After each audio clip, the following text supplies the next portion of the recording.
Hola, buenas tardes a todos, bienvenidos a una nueva charla. Hola Blanca, Nicolás, Jorge, hola Johnny, Aníbal, Gaby, hola Lorena, hola Maribel. Bien- Bienvenido el hijo pródigo. Hola, bien, buenas tardes a todos, bienvenidos familia. Vamos a dar comienzo a esta charla número 67 y vamos a hablar acerca del pacto sellado. Esta es la primera parte, es un asunto bastante larguito, pero por eso que tiene dos partes, la otra la vemos la semana que viene. Los hechos físicos, vamos a empezar por la parte física. Acabamos de estudiar las leyes del pacto que Elohim hizo con Israel. Esto se conocería como el antiguo pacto una vez que Mashiach viniera y estableciera lo que se llama el nuevo pacto, ¿no es cierto? Ambos pactos son de tipo matrimonial, con Elohim como el esposo y el pueblo como esposa, así como aparece en Yirmeyam en el capítulo 2 o en Efesín en el capítulo 5. Yahweh deseaba una relación de amor con su pueblo, no de amo y esclavo. Ahora bien, muchos creyentes, aún autodenominados mesiánicos, pero provenientes del cristianismo, insisten en un concepto que a primera vista puede parecer correcto, pero que lleva a una conclusión errada. El cristianismo, de hecho, lleva este asunto más allá y asegura que como Israel fue infiel, ahora la iglesia tiene una responsabilidad enorme para no caer como Israel hizo. ¿Sí? Y se apoyan en Ibrín 2 para sustentar esto. En verdad, Israel nunca tuvo la menor chance de no ser fiel, de la misma forma que la iglesia actual tampoco la tuvo ni la tiene. Claro que todos los ciegos piensan que están bien vestidos. La ley nunca fue dada para que ninguno la guardara, ¿sí? La ley no ha sido dada para que nadie la guarde, ni en el antiguo ni en el nuevo pacto. No es a través de ningún pacto que somos salvos, ni de guardar ningún pacto que somos salvos, sino a través de Mashiach, ¿no es cierto? Que es una persona viva, es un pacto unilateral simplemente, es a través de que Él viva en nosotros, no de que cumplamos su ley, ni siquiera de la forma en que tantos creen que hacen cuando obedecen las cosas. A pesar de hacerlo así, eso no lleva salvación. Muchos creen que sí, otros que no, y así hay mucha confusión. La obediencia externa, ¿sí? O sea, si tengo que obedecer porque no me sale de forma natural, es una obediencia externa, es una obediencia forzada, la cual me autoimpongo, sí, pero me la estoy imponiendo, no me sale de naturaleza. Eso no puede sino conducir a todos al legalismo. No hay forma de que conduzca a otra cosa por muy buenas intenciones que haya y no hay otro fin para ella. Vamos a hablar de esto un poquito más adelante. En los últimos capítulos de Shemot que hemos estado estudiando, vimos cómo Yahweh presenta su pacto al pueblo de Israel. A diferencia de los pactos que el Adón había hecho con Noah y con Abraham, los cuales eran unilaterales, más en forma de promesas de Elohim, y por lo tanto no requerían una aceptación formal por parte de Noah o Abraham, ¿no es cierto? De hecho, en el de Abraham, que ya hemos estudiado, no, Yahweh no permitió que Abraham pasara porque sabía que no tenía las cualidades para responder a un pacto entre dos personas iguales. Nosotros ya estudiamos cuál es el formato de los pactos, y ese formato se utilizaba en todas partes, pero entre dos personas iguales, o sea, entre dos seres humanos, ya un pacto establecido entre nosotros. Y el Creador nos deja completamente en desigualdad, por eso Él lo sabe y no permite que entremos de esa manera en ese suicidio, digamos. Hola Eliana, hola Magnolia, bienvenidas. Entonces, eh, el que, al contrario, entonces, de estos pactos, el que estaba haciendo ahora con Israel sí requería una aceptación formal. Esta aceptación formal es también llamada ratificación. ¿Por qué requería que hiciera eso? Porque Yahweh verdaderamente quería encerrarlos a todos bajo desobediencia. Así que vamos a ir al capítulo 24 para ver cómo este pacto entre Elohim e Israel fue formalmente ratificado. Entonces le habló a Moshe y le dijo: sube donde Yahweh con Aarón, Nadab y Abihu y 70 ancianos de Israel, e inclínense desde lejos. Solamente Moshe se acercará a Yahweh, los demás no se acercarán ni subirá el pueblo con él. Esto está en el capítulo 24 de Shemot del 1 al 2. Son las vamos a estudiar la primera parte de este capítulo. Yahweh le dice a Moshe que él, Aarón y sus 2 hijos, ¿no es cierto? Y los 70 líderes, que probablemente los líderes de los ancianos de Israel, de los cuales ya estuvimos hablando, se acercaran a Elohim. No podemos estar seguros si el número 70 es preciso o es simbólico, porque en la literatura hebrea los números redondeados como este a menudo son simbólicos, ¿no es cierto? Podría ser que el número 70 fuera realmente un número real, y es probable también, no tenemos por qué decir que no, porque es simbólico de totalidad. Esto es, este grupo representa a Israel de forma total y completa. Todos tienen que postrarse a la distancia, es lo que dice. Probablemente esto quiere decir que ellos no podían cruzar la línea marcada que separaba la montaña santa donde Elohim estaba del piso del valle. ¿Sí? Solo Moshe podía cruzar esta línea y poner el pie en el monte Sinai. El resto tenía que adorar desde lejos. Hola Hilda, bienvenida. Moshe subió y cuando él regresó fue con instrucciones de Yahweh de recitar nuevamente todos los mishpatim, ya los había leído, ¿no es cierto? Nuevamente recitar todos los mishpatim que Elohim le había dado a Israel, que nosotros ya estuvimos viendo los capítulos del 19 al 23, ¿no es cierto? El propósito era presentar al pueblo los términos del pacto a las personas, o sea, ellos respondieron, Moshe fue y le repitió al pueblo todas las órdenes de Yahweh y todas las reglas, y todo el pueblo respondió a una voz diciendo, todo lo que Yahweh ha ordenado, eso haremos. Ahora vamos rápidamente a repasar unos cuantos términos hebreos básicos que ya lo vimos y que lo repaso muy rápidamente. Davar y Mishpat, ya los estudiamos en el post 61 de esta serie, porque donde dice en Shemot 24 que Moshe habló todas las órdenes y las reglas, como acabo de leer en esta traducción, hay otras que utilizan palabras similares, ¿sí?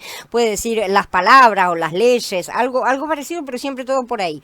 En el hebreo original dice que lo que Moshe habló al pueblo fueron los mishpatim y las devarim de Elohim, ¿sí? Ha-mishpatim, ha-devarim. Eso es lo que está diciendo los originales. Recordemos que la palabra hebrea para 10 mandamientos, o sea, mandamiento, es davar, justamente palabra, ¿no es cierto? Los 10 mandamientos son entonces Aseret Hadevarim, ¿sí? En castellano, las 10 palabras. Literalmente tiene que traducirse las 10 palabras. Lo conocemos como los 10 mandamientos. Sin embargo, entonces, después de que Israel recibiera las 10 de Barim, las 10 palabras en Shemot 20, Elohim dice en el Pasuk 1 de Shemot 21, que él ahora le daría a Israel sus mishpatim. Esto ya lo estudiamos, ¿no es cierto? ¿Qué es su mishpatim? Su sistema de justicia, su justicia expresada en un sistema que se pudiera aplicar, por así decir. Lo que yo creo que nosotros debemos caracterizar apropiadamente como su Besorá, como ya estudiamos, ¿no es cierto? Así que como sería completamente apropiado y necesario, Moshe volvió a hablarle al pueblo los 10 mandamientos, o sea, los 10 de Barim, y luego todas las mishpatim nuevamente las repitió porque Yahweh dio orden de que fueran repetidas, y a lo cual ellos respondieron que iban a obedecer nuevamente. Esto era un procedimiento de operación común para ratificar un pacto en aquellos tiempos, y Yahweh pasó sus condiciones a Moshe para que él las leyera al pueblo, y ellos estuvieron de acuerdo. Esto es como cualquier pacto, ¿no es cierto? Las dos personas dicen, bueno, estas son mis condiciones, entonces el otro las lee, es lógico, ¿no es cierto? Que primero tengan que ver si están de acuerdo para establecer el pacto. Entonces el pueblo dijo, sí, estamos de acuerdo. Eso es lo que está diciendo. Muchos han dicho que los israelitas fueron ignorantes al decir que harían todo, ¿no es cierto? Pero en estos pasos también ignoran el funcionamiento en sí de los pactos. Era necesario presentarles estas cosas, como les estoy diciendo. Si los israelitas no hubieran concordado, hubieran dicho, no, mira, a mí no me gusta esto, no estoy de acuerdo, no voy a entrar en el pacto. Simplemente no habría habido pacto. Esa es la cosa, ¿no es cierto? Ahí se acababa todo. Ellos necesitaban, ignorantemente o no no interesa eso, y fue en ignorancia realmente, concordar con los términos establecidos por Yahweh. No fue que Yahweh los engañara, él sabía que iban a actuar de forma ignorante, exactamente, ¿no es cierto? Pero tampoco fue a engañarlos, era necesario ver básicamente que ellos concordaran para poder ser incluidos bajo toda la desobediencia como todo el mundo. Si no hubieran estado de acuerdo, el pacto no hubiera sido establecido, sí, pero esta era la primera parte del plan de Yahweh para que Mashiach naciera dentro de la planta Israel. Tiene que nacer dentro de la promesa. De esa manera él estaba calificado para pagar las deudas de todos los que habían firmado el pacto, lo cual incluiría a futuro a todos los que fueron dispersados por todo el mundo, extendiendo así la salvación a los gentiles por medio del nuevo pacto. Moshe puso entonces por escrito todas las órdenes de Yahweh. Temprano por la mañana erigió un altar al pie del monte con 12 pilares por las 12 tribus de Israel. Esto está en el Pasuk 4. Hola David, bienvenido.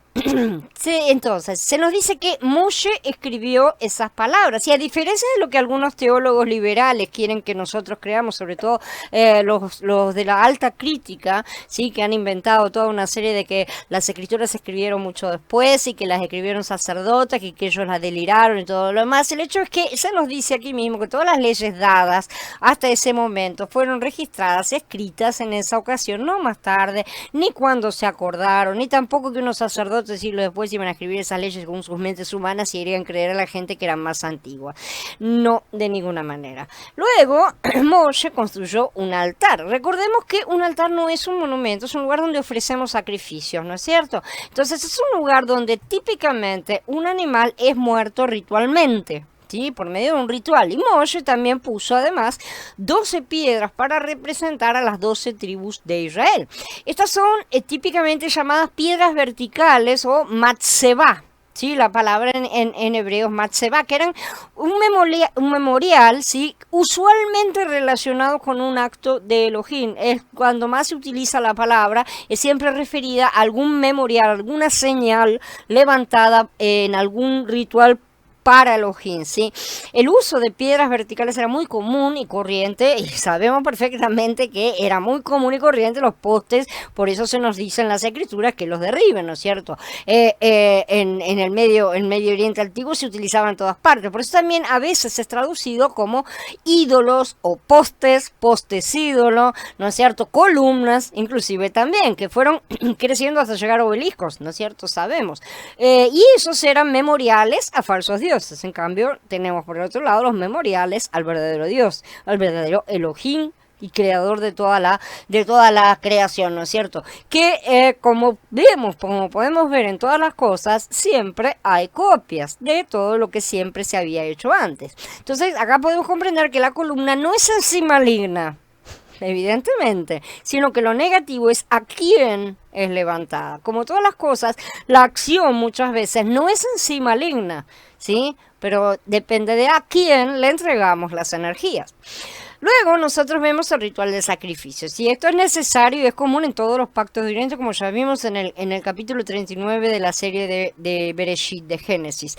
Los animales eran muertos, después se los cortaba en mitades, y los pedazos del animal sacrificado eran colocados alrededor del altar, y después usualmente las dos partes envueltas en el pacto caminaban juntas. Estamos hablando de un pacto entre dos seres humanos, evidentemente, acá no se podía hacer eso, y además era todo un pueblo, iban a estar 3 días pasando por entre los animales.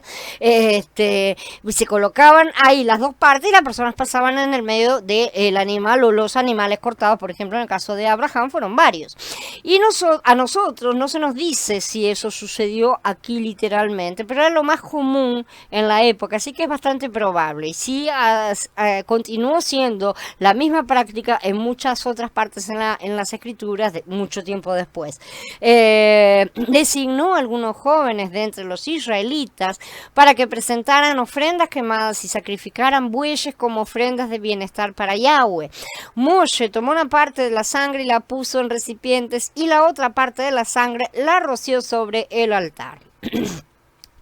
Interesantemente se nos dice que algunos jóvenes fueron enviados a hacer el sacrificio. Y muchos comentaristas dicen que era necesario que los hombres fueran jóvenes, presumiblemente porque eran fuertes, ¿no es cierto? Porque se trataba de toros los que iban a ser sacrificados. Los toros son pesados, son grandes, ¿no es cierto? Sin embargo, esta es la razón verdadera. Los hombres jóvenes de los cuales se habla no eran simplemente cualquier hombre jóvenes, ellos eran realmente los primogénitos. Nosotros vemos en este pasaje no que eran hombres fuertes levantando una carga pesada mientras que los otros realizaban el ritual, más bien ellos en realidad estaban haciendo el procedimiento del sacrificio. ¿Por qué los sacerdotes levitas no hicieron el sacrificio? Después de todo era, se supone, su responsabilidad primaria. La respuesta es simple, porque el sacerdocio no había sido establecido. Aunque va a serlo en breve, como lo vamos a estudiar dentro de poco tiempo. Así que el sacerdocio, de que el sacerdocio fuera establecido, cada familia por separado, cada familia cumplía con cualquier ritual, ¿no es cierto?, que llevaran a cabo tradicionalmente, porque no había ley, no había nada preestablecido, y sin embargo sabemos que sí había, levantaban altares y sí levantaban ofrendas y normalmente levantaban, son mencionados los holocaustos, ¿no es cierto? Nosotros no sabemos precisamente en qué consistían esos rituales, pero sacrificar animales y comida y objetos sagrados era normal y habitual a través de todas las culturas del Medio Oriente, ¿no es cierto?, conocidas, y probablemente los israelitas en Egipto también hacían cosas similares. De hecho, sabemos que los patriarcas hacían sacrificios, ya lo hemos estudiado y lo vamos a ver más adelante también en las escrituras, son ampliamente mencionados. Pero la pregunta es, ¿quién dentro de esa familia hacía esos sacrificios o rituales? Nuestra respuesta habitual sería que el varón mayor o el padre, ¿no es cierto?, o tal vez el abuelo si vivía ya que se trataba generalmente de familias extendidas, ¿no es cierto?, pero no es el caso. Más bien siempre era el hijo primogénito el que desempeñaba estas funciones. En una cierta edad el hijo primogénito reemplazaba inclusive al padre, aunque el padre aún siguiera viviendo, simplemente porque, bueno, pasaba a tener una edad en la cual podía ocuparse mejor de las cosas, el padre ya estaba anciano, ¿no es cierto? Recordemos que primogénito no quiere decir el varón de mayor edad de una familia, ¿sí?, sino que quiere decir el primer hijo que la esposa de un hombre tiene de él. El padre o el abuelo de esa casa no era necesariamente el primogénito, lo cual tampoco lo descarta automáticamente, puede haberse dado, ¿sí?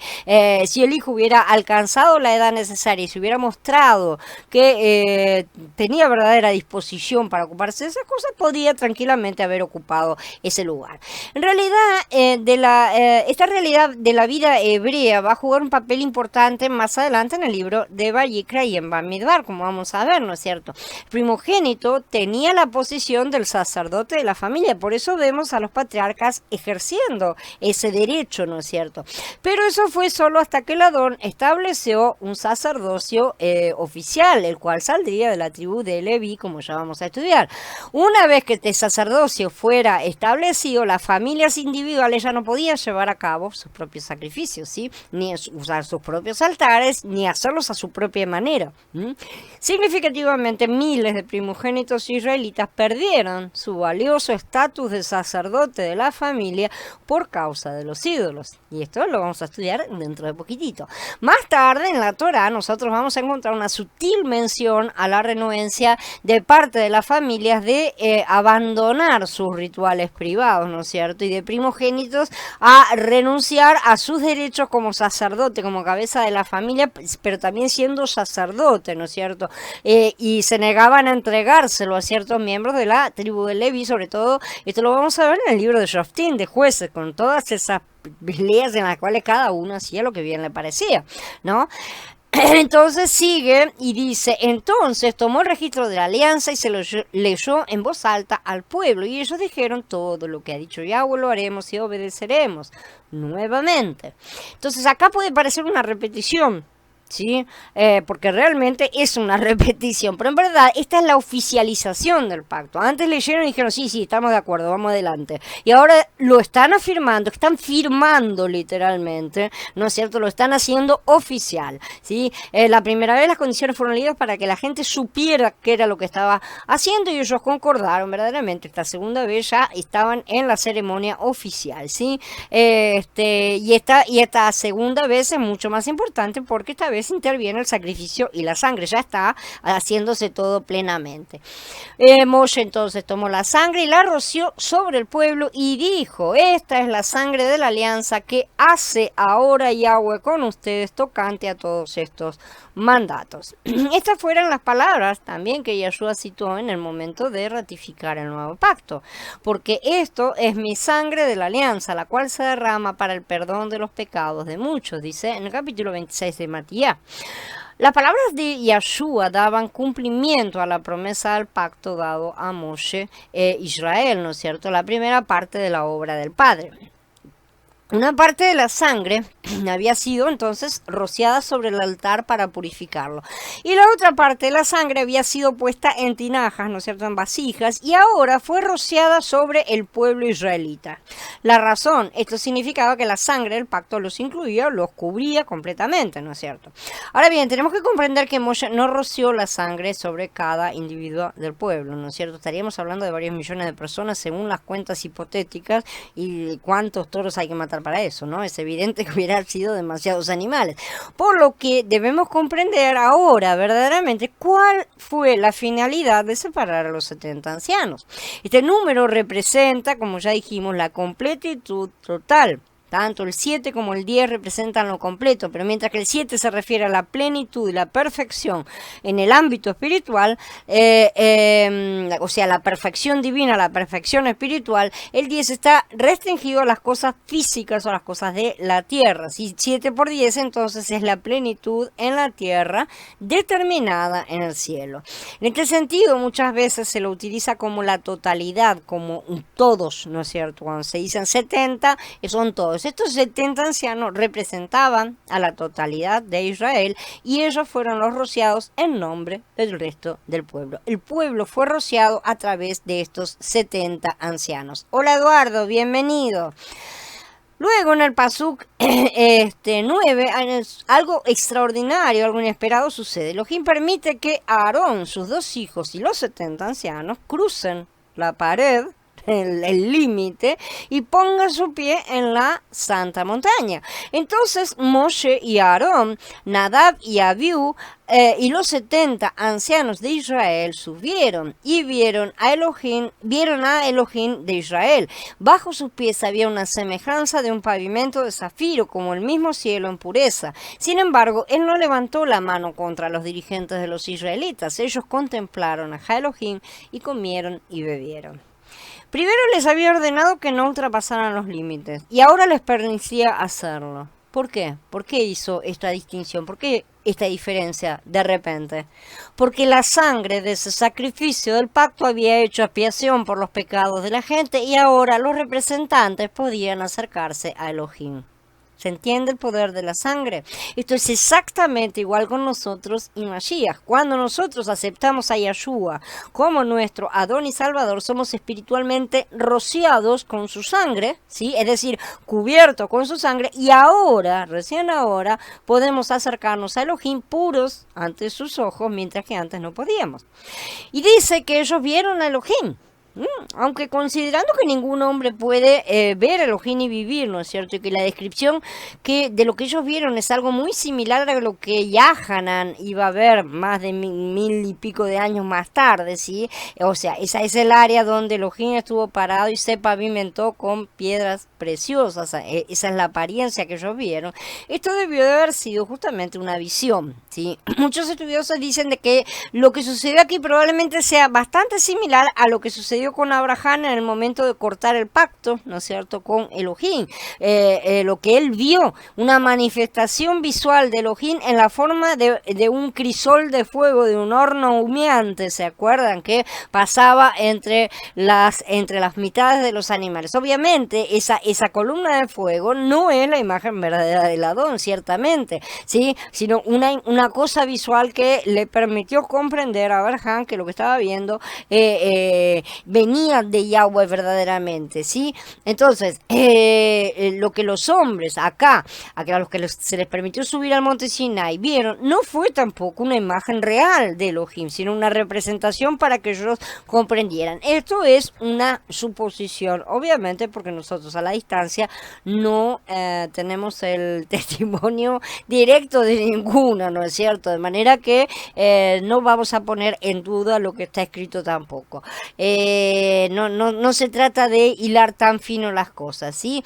Entonces ahí dice que la sangre de los toros y de los machos cabríos no puede quitar los pecados, nos dice Ibrín 10, ¿sí? De manera que estas personas estaban cubiertas parcialmente o temporalmente, por así decir, porque ellos no tenían la sangre de Mashiach en ese momento, y sin embargo aún así podían tener acceso. Así que esto era un símbolo, uno de los cuadros que Yahweh quería dejar pintado para nosotros, para comprender su obra. Nosotros hoy tenemos ese acceso, aunque aún es parcial. Accedemos al trono a través de nuestro intercesor, de Yahshua HaMashiach, pero va a llegar el momento en que vamos a ser completamente sacerdotes a imágenes de semejanza de Mashiach y vamos a tener ese acceso plenamente liberado, una vez que seamos liberados de este cuerpo de muerte. Y ellos cenaron en la presencia de Elohim, contrario a los resultados normales de ver la presencia de Elohim, ¿no es cierto? Lo cual es siempre destrucción, porque la carne no puede permanecer en su presencia. Por su vez, esto es una sombra de lo que va a suceder en las bodas del Cordero, justamente. El comer juntos la cena es otra parte indispensable del ritual del pacto que ya estudiamos. El mismo encierra y completa al pacto. Nuevamente, nuestro pacto, nuestra unión con Mashiach hoy, no está completa, hoy todavía no está completa, pero lo va a estar al 100% cuando se formalice el pacto de Mashiach, cuando nosotros, o sea, los que hayamos aceptado los términos de ese pacto, fe en Yahshua de Nazaret, sentados a los pies de nuestro Adón, podamos cenar con él en la fiesta de las bodas del Cordero. Entonces Moshe y Aarón, Nadab y Abiú y 70 ancianos de Israel subieron y vieron a Elohim de Israel. Bajo sus pies había una semejanza de un pavimento de zafiro como el cielo mismo en pureza, dice. Hola Carla, shalom. Debajo de los pies de Elohim vieron algo que tenía la apariencia de una gran piedra transparente. Y ya que las palabras humanas no pueden describir esta escena, el Pasuk 10 dice que vieron como un pavimento de zafiro semejante al cielo cuando está sereno. La palabra como indica que el lenguaje humano no conseguía describir apropiadamente esta visión. Entonces solamente Moshe consiguió compararla con lo que vieron debajo de los pies de Elohim como un zafiro transparente, ¿sí? El Pasuk 11 continúa y declara: vieron a Elohim y comieron y bebieron. Mientras miraban a Elohim, comieron y bebieron. ¿Sí? Al experimentar una visión maravillosa, ellos fueron refrescados por el comer y el beber. ¿Sí? Y los que estaban en el monte vieron algo que nadie más había visto. El pueblo de Elohim, que había sido redimido, aniquilado y reemplazado, recibió una maravillosa visión de él, incluso de sus pies, que es lo mencionado. Recibir esta visión de Elohim significa adorarlo a él. Justamente, en esto vemos la adoración como al Padre le interesa, el comer y el beber. Shemot 24:1 afirma que los que subieron al monte con Moshe debían adorar de lejos, ¿no es cierto? Pero en los siguientes pasukim no se nos dice nada acerca de la adoración a Elohim. Como subieron a adorar, pero no vemos ningún tipo de adoración dentro de lo que estamos acostumbrados. Para nosotros la adoración siempre pasa a través de sacrificios y esas cosas, ¿no es cierto? Sin embargo, los sacrificios son la puerta de entrada. Ahora vamos a ver lo que es la adoración. Si leemos este capítulo cuidadosamente, con mucha reflexión, nos vamos a preguntar cuándo lo adoraron, en qué momento. No hicieron nada allá arriba de lo que nosotros consideramos adoración. La adoración en este capítulo consiste en contemplar a Elohim, en comer y beber. La comida que Él preparó para ellos. ¿Sí? Esta es la verdadera adoración, la adoración que Elohim desea. Él no quiere que lo adoremos postrándonos delante de Él, sino que lo disfrutemos y lo adoremos con este deleite.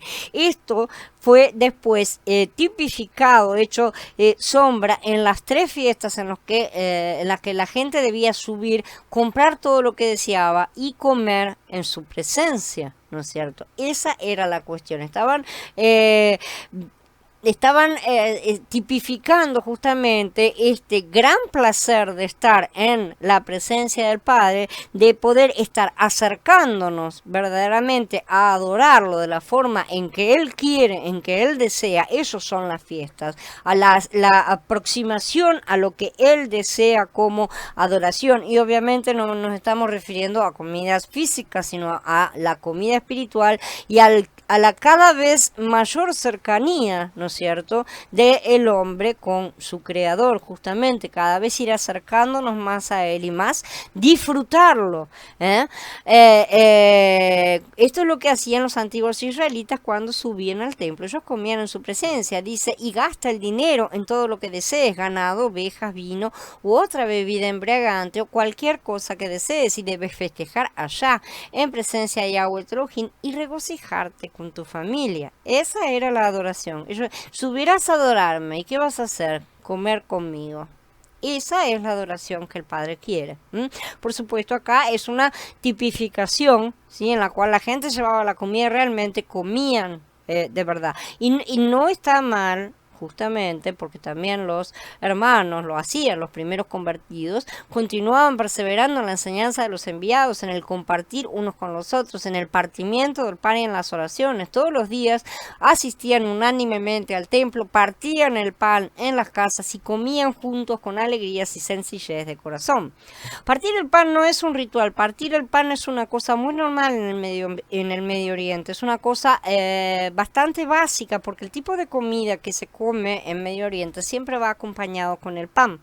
Siempre se utiliza el pan como cuchara, literalmente. No se utilizaban antiguamente cucharas, cuchillos, tenedores como los que nosotros tenemos, y había siempre algún tipo de guisado, algún tipo de cosa a la cual se comía junto con el pan. Entonces el partir el pan y repartirlo es como darle los cubiertos a la persona, justamente. Y eso también señala que todos comían juntos, todos estaban comiendo del mismo alimento. ¿Alguna vez alguno de ustedes ha estado en una capilla, una catedral, no sé, alguna cosa así donde la gente adora a Elohim al comer, beber, regocijarse y disfrutarlo, como él está indicando? Esta clase de adoración es totalmente opuesta a nuestro concepto religioso, ¿no es cierto? No obstante, esta es la adoración descrita en el Pasuk 11. Vieron a Elohim y comieron y bebieron. No dice otra cosa. Esta fue la manera en que lo adoraron a él. Subieron a adorar y ¿qué hicieron? Comieron y bebieron. Lo contemplaron, comieron y bebieron. ¿Sí? Al adorarlo a él debemos comer y beber a Mashiach, que es nuestro pan y nuestra agua viva, como ya hemos estudiado. Compartir este alimento con nuestros hermanos. No debemos hacerlo en soledad. No se hace nada en soledad. Esto debe ser realizado tanto de forma física como espiritual. Nosotros todavía estamos en una etapa intermedia, por lo tanto no nos saltamos la parte representativa, porque somos parte del cuadro, así que no desobedecemos eso, porque comprendemos que somos parte de un cuadro que todavía está siendo pintado. No debemos analizar las escrituras según nuestra mentalidad natural, ni tampoco debemos intentar sistematizar la doctrina bíblica. Yahan, en el capítulo 1, afirma que nadie ha visto jamás a Elohim, ¿no es cierto? Pero Shemot 24 declara que los 70 ancianos y los demás que acompañaban a Moshe vieron a Elohim. Aún vieron los pies de Elohim, dice, ¿no es cierto? En Corasín 1:15, Shaul habla del Elohim invisible. ¿Cómo el Elohim invisible puede ser visto? Estas preguntas nos recuerdan que las escrituras son divinas, espirituales y misteriosas, y no pueden ser sistematizadas ni analizadas por la mente natural. Sin embargo, en sencillez de comprensión, siendo que ya hemos comprendido muchas veces que Mashiach es la manifestación de la gloria del Padre, es a él a quien vieron. Debemos comprender que Mashiach es la imagen del Padre, a través de quien Él ha elegido manifestarse, justamente. Y es la misma imagen a semejanza de la cual estamos siendo conformados. Y como Mashiach es la semejanza del Padre, somos conformados a semejanza de Yahweh, evidentemente, ¿no es cierto? A, B, C, sí, A es igual a B, y es igual a C, ¿no es cierto? Nadie ha visto al Padre, pero muchos han visto al Hijo. Y a través de él han visto a Elohim. Es a través de Mashiach que nosotros conocemos a Elohim. Debemos aplicar el relato de Shemot 24 a nuestra experiencia espiritual. Fuimos redimidos, hemos experimentado el aniquilamiento del madero y por lo menos hasta cierto punto hemos experimentado el ser sustituidos por Mashiach. Y debemos estar experimentándolo día a día, ¿verdad? Podemos testificar que fuimos introducidos en la comunión con Elohim. Al principio esta comunión era algo oscura, ¿no es cierto? Como dice ahí que estaban las nubes oscuras al principio en el monte.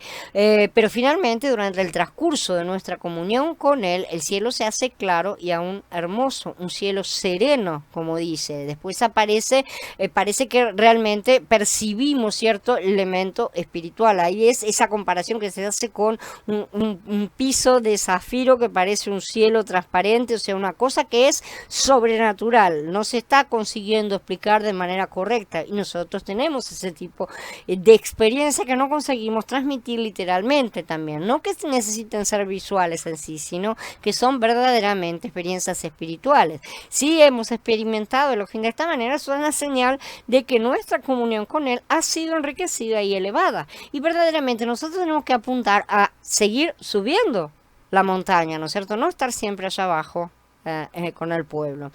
Mencionamos que en los capítulos 10 y 20 la comunión entre los hijos de Israel y Elohim era oscura, ¿no? Porque una nube de tinieblas espesas estaba presente.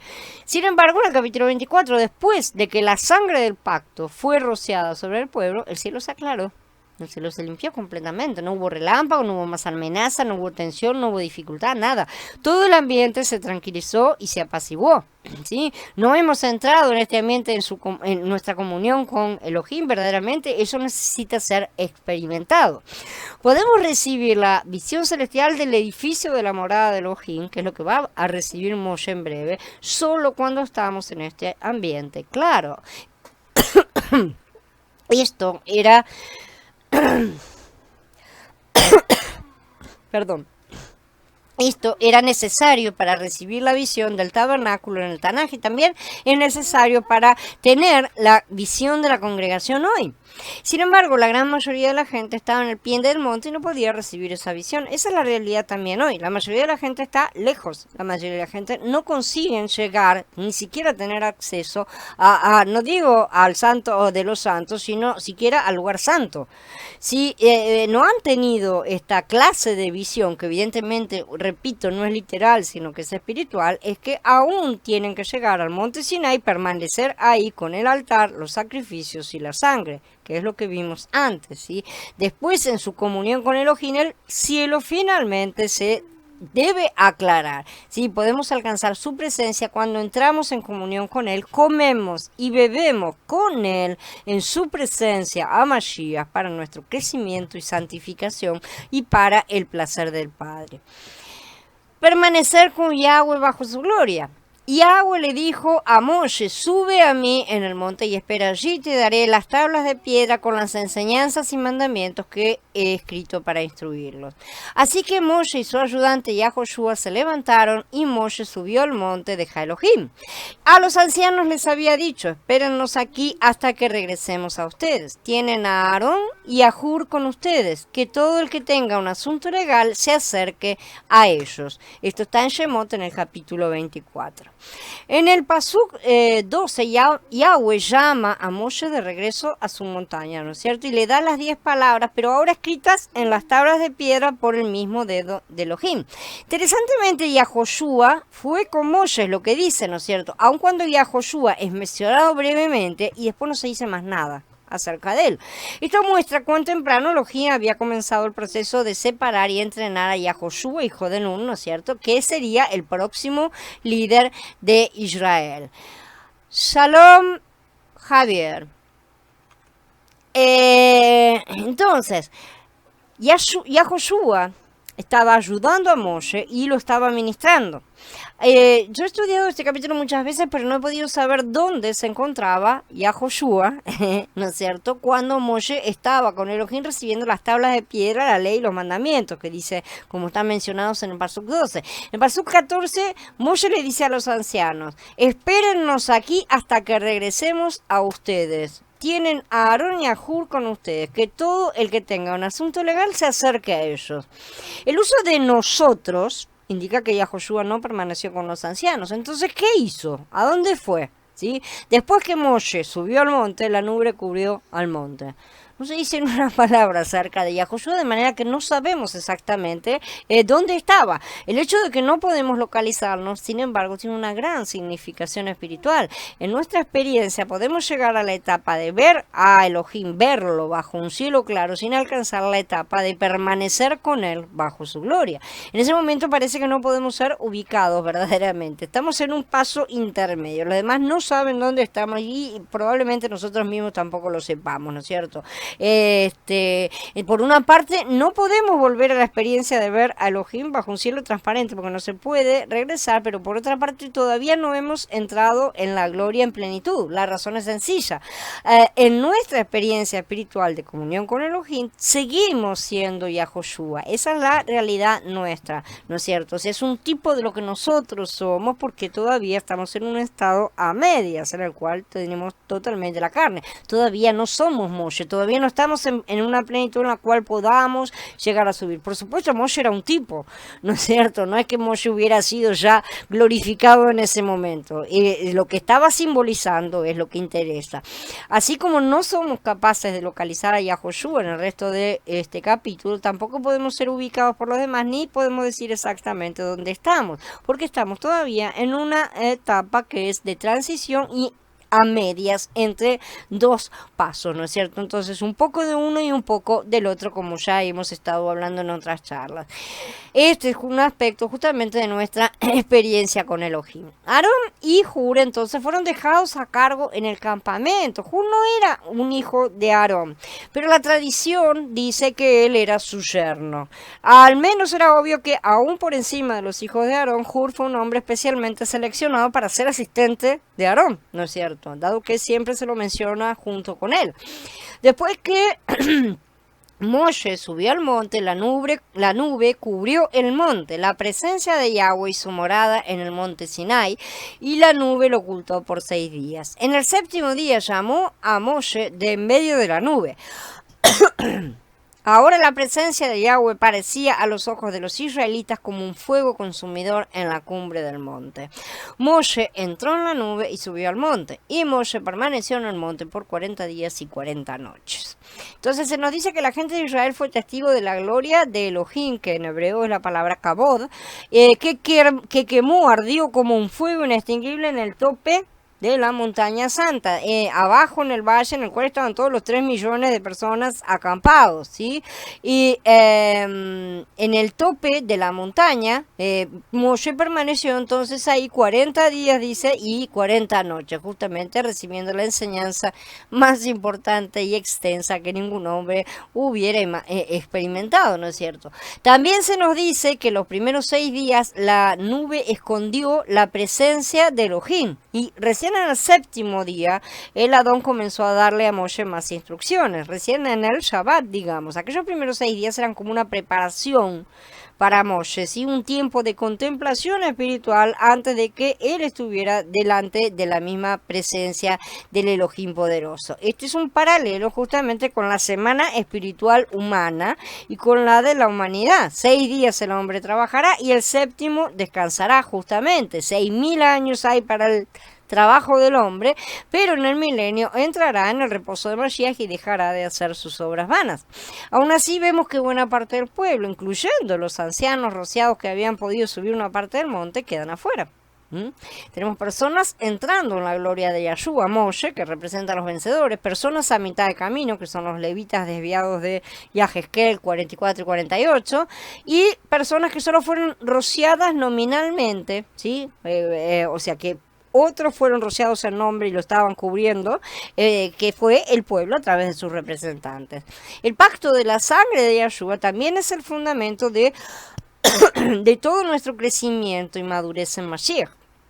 Y el Elohim de la paz, que por la sangre de la alianza eterna levantó de entre los muertos a nuestro Adón Yahshua, el gran pastor de las ovejas, los haga aptos en todo lo bueno para hacer su voluntad, haciendo él en nosotros lo que es agradable delante de él por medio de Yahshua el Mashiach. A él sea la gloria por los siglos de los siglos. Amén. Dice en el capítulo 13. Nuestro trato con Elohim a través del nuevo pacto sigue el mismo patrón del pacto que hicieron los israelitas. En primer lugar, la palabra de Elohim es leída. Se debe hacer, en segundo lugar, un sacrificio. Nosotros tenemos el de Yahshua, que es perfecto, y ese termina con todo, con ese alcanza para cubrir todo. Y en tercer lugar, se debe recibir, o sea, aceptar la palabra de Elohim. Y en cuarto lugar, se debe recibir la sangre del sacrificio, o sea, ser rociados, ser cubiertos por su sangre espiritualmente. Moshe sencillamente roció la sangre sobre el altar y sobre los ancianos, uniendo de esta manera las dos partes relacionadas en este solemne pacto. Aplicada al pueblo, la sangre también simbolizaba el pecado y la consagración al servicio divino, justamente, pero el altar era Yahweh y los ancianos eran justamente la parte terrena. De ahí en adelante, Elohim los consideró como su propiedad especial, ahora fueron suyos, pero ahora, así dijo Yahweh, el que te creó, oh Jacob, el que te formó, oh Israel, no temas que yo te redimiré. Te he llamado por tu nombre, tú eres mío. Dice en Yeshaya 43.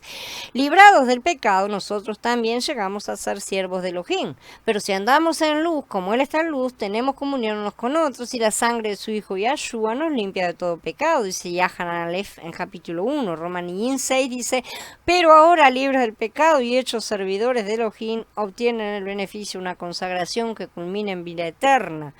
Pero ustedes son linaje escogido, real sacerdocio, nación santa, pueblo adquirido, para que anuncien las virtudes de aquel que los ha llamado de las tinieblas a su luz admirable.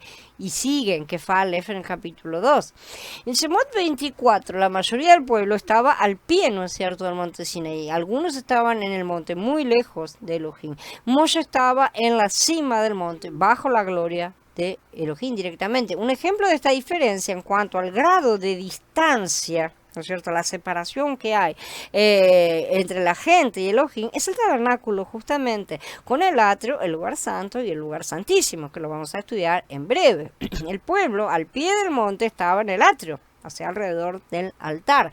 Los 70 ancianos, junto con Aarón, Nadab, Abiú y Hur, estaban en el monte, o sea, ellos estaban en el lugar santo. Ellos representan todo el sacerdocio.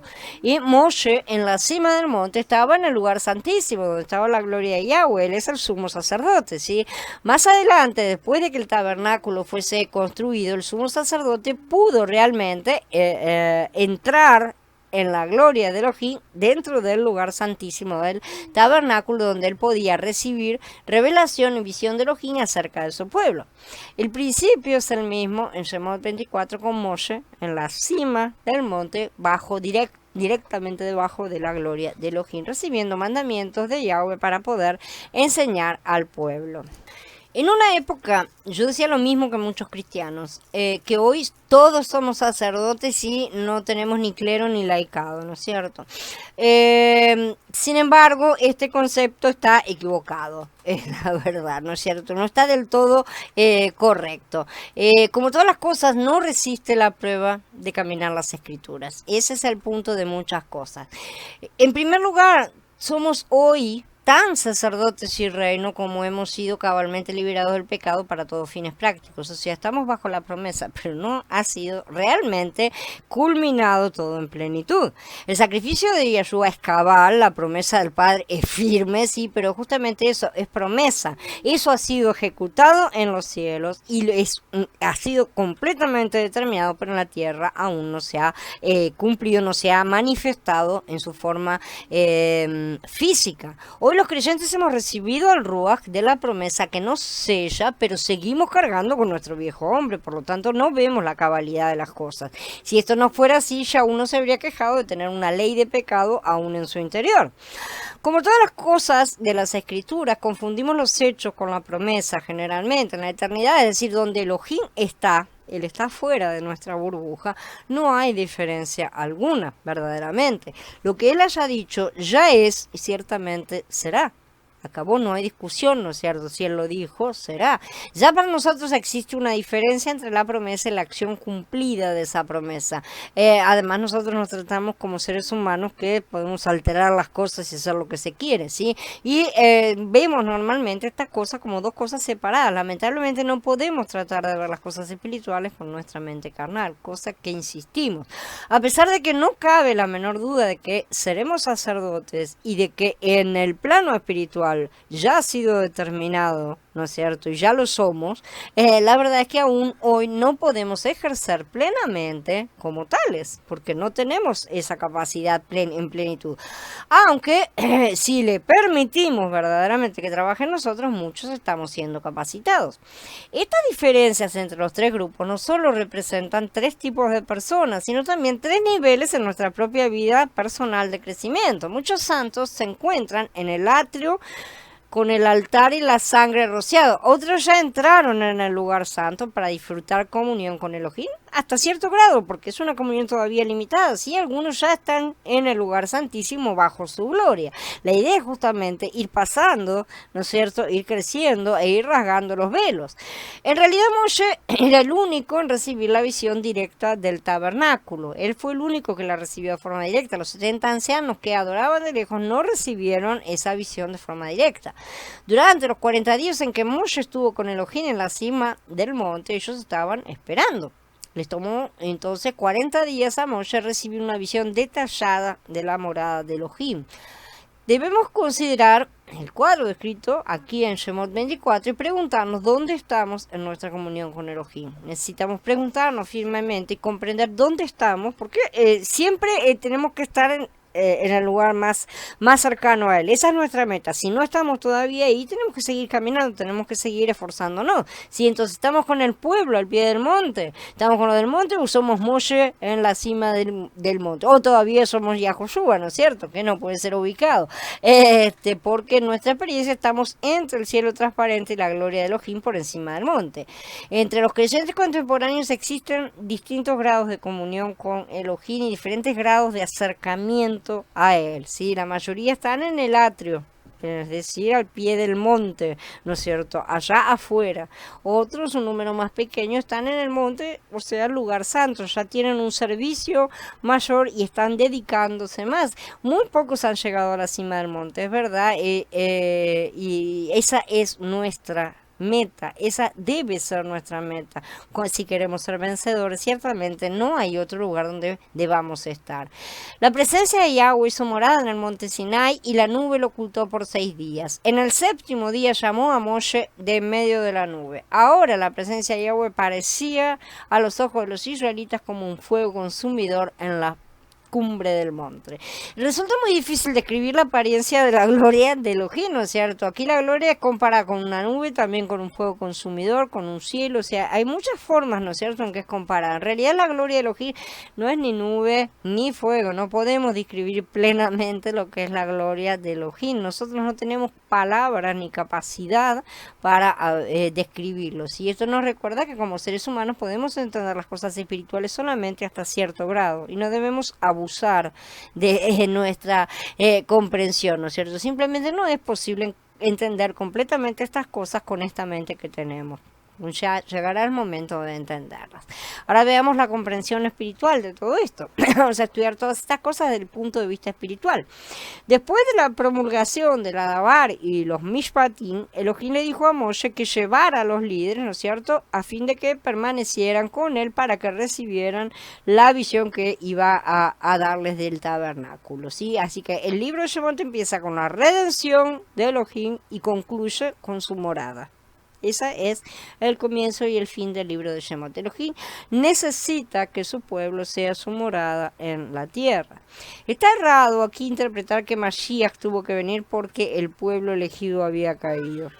Es necesario comprender que el rescate nunca fue planeado para un pequeño grupito reducido, por otra parte también. Yahshua había perdido mucho más que un pequeño grupo. Toda la humanidad estaba perdida. Lo que se perdió realmente en la caída fue toda la humanidad, no fue solamente Israel. en un momento. De manera que lo que Yahshua vino a rescatar y redimir fue a toda la humanidad. La primera parte de este plan ocupaba el levantamiento del pueblo, ¿no es cierto? La planta de la cual debía nacer el Mashiach Salvador. Había que preparar la cuna, digamos, para que el bebé naciera. Cuando creció, ejecutó su parte, se hizo sacrificio. Ahora podía dar por encerrado ese antiguo pacto y establecer uno nuevo, esta vez uno que pudiera dar cabida a cualquiera que él deseara. Y cualquiera que pudiera buscarlo a él, ¿no es cierto? Mashiach no vino a salvar únicamente a su pueblo caído, sino a toda la humanidad, pueblo incluido, claro, obviamente, si elegían creerle, entraban.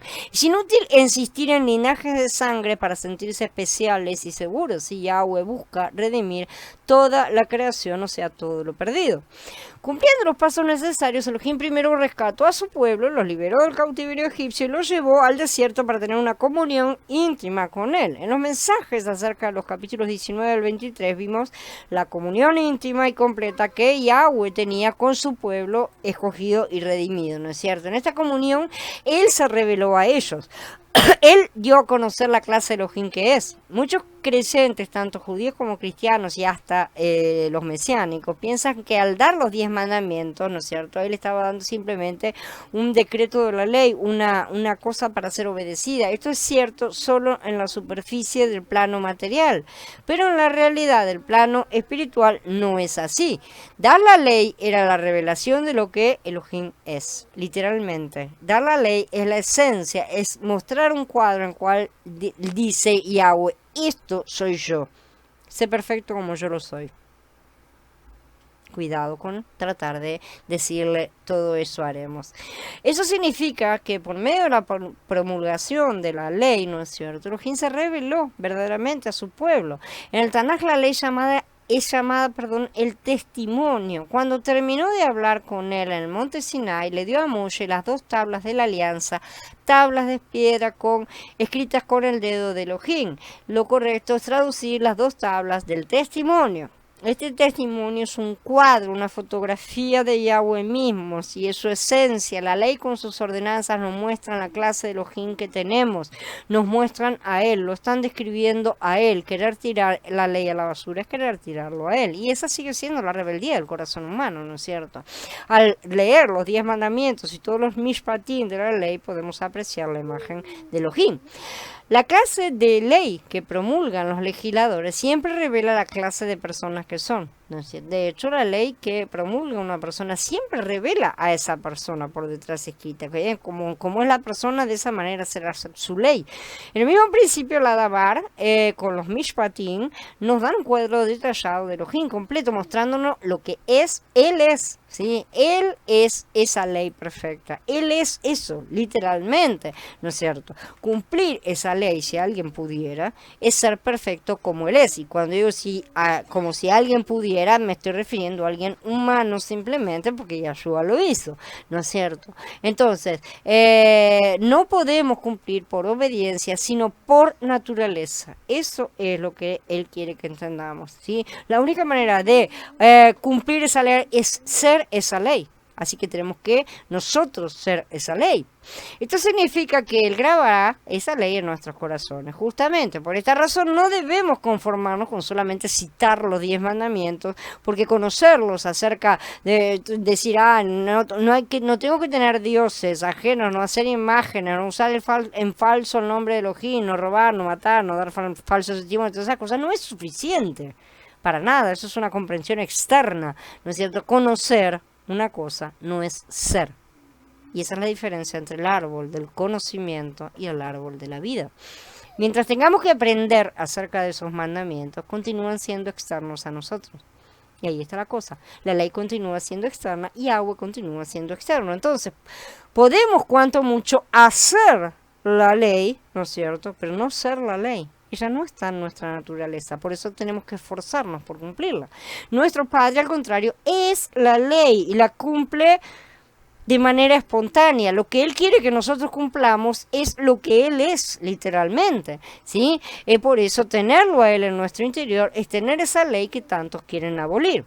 Es crucial entender que la ley es un cuadro que revela la clase de Elohim que nos escogió, nos amó y nos redimió. Le damos gracias a Elohim por el cuadro claro que realmente ha ha pintado, ¿no es cierto?, ha plasmado en los capítulos 20 al 23, porque ahí vemos el tipo de Elohim que es nuestro Padre y el tipo de personas que tenemos que convertirnos nosotros, no las cosas que tenemos que guardar, el tipo de personas que tenemos que llegar a ser, ¿no es cierto?, dentro de todo lo posible, porque sabemos que en la etapa en la que estamos no estamos en plenitud aún. Sin embargo, nuestros esfuerzos tienen que ser para llegar a la mayor perfección posible dentro de nuestros recursos. Aquí vemos que Elohim es santo y justo, como Shaul dijo justamente que la ley era santa y justa, ¿no es cierto?, el mandamiento bueno.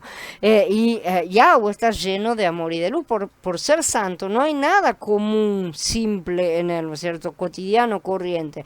Por ser justo no hay ninguna injusticia en él, ya que es amor y es luz, no hay odio ni tinieblas en él. Podemos decir lo mismo de nosotros. En los Mishpatim que encontramos en los capítulos 21 al 23 vemos claramente la edificación de Elohim. Ahí se ve la edificación. Ya dijimos que esas ordenanzas tenemos el madero y la redención de Mashiach, ¿no es cierto? Por lo tanto, mediante el Adabar y los Mishpatim tenemos una revelación de Elohim y su edificación, la forma en que él trabaja en sus hijos. Después de dar esta revelación de sí mismo y su edificación al pueblo, la intención de Elohim era revelar el deseo de su corazón. Finalmente es la parte que viene después, ¿no es cierto? El deseo del corazón de Elohim consiste en ¿qué? En tener una morada con el hombre en la tierra, en la cual la morada es el hombre. Después de un tiempo de comunión íntima con su pueblo, ¿no es cierto?, redimido, ahora Elohim deseaba abrir su corazón y mostrarle: esto es lo que yo deseo, ¿sí? Una morada en la tierra, una morada donde yo habitar, y que en algún momento lleguen a comprender que ustedes son esa morada. Es una lástima que hoy muchas personas redimidas por Elohim ni siquiera tienen una comunión muy íntima con él. Muchos creyentes apenas conocen a Elohim y no saben nada de su edificación. No obstante, por la misericordia de Elohim, algunos santos han entrado en comunión más íntima con él. Gracias a esto, gracias a estar más cercanos a él, es que nosotros recibimos revelaciones justamente que necesitamos. Sin esas revelaciones no podríamos comprender las cosas.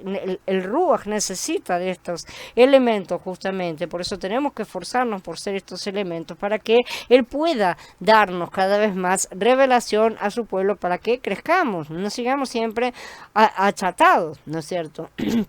En esta comunión, estos hermanos han llegado a conocer lo que Elohim es, lo que Elohim les ha mostrado, sí, por lo menos hasta cierto grado, obviamente, lo que constituye también su edificación. Y estas cosas se han comenzado a comprender.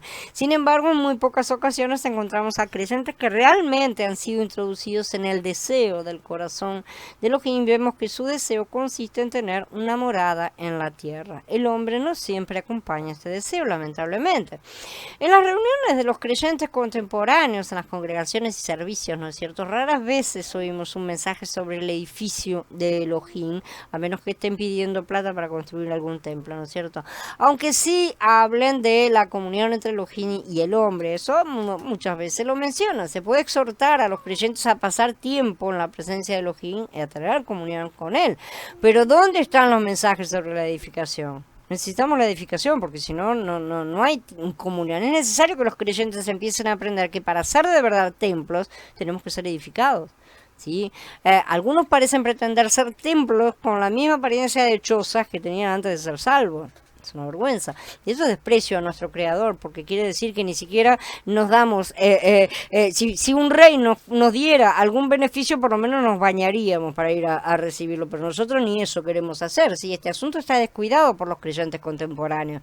Alabamos a Elohim porque el libro de Shemot realmente tiene todos estos capítulos, no solamente estos 23 o 24, sino 40, porque tenemos también la revelación del tabernáculo, que es la culminación de este libro verdaderamente.